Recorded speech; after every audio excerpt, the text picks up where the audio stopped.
Meaning of Geoffrey of Monmouth. Geoffrey of Monmouth.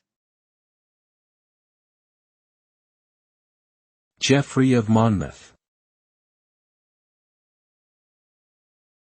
Geoffrey of Monmouth. Geoffrey of Monmouth.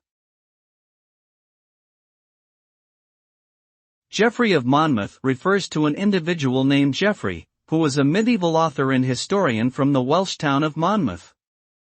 He is most famous for writing Historia Regum Britanniae, the History of the Kings of Britain, a work that chronicles the legendary kings of Britain from their supposed Trojan origins to the Anglo-Saxon period.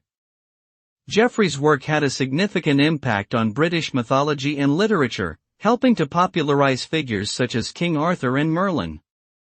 Today, he is remembered as an important historical figure and a key contributor to the development of British literary tradition.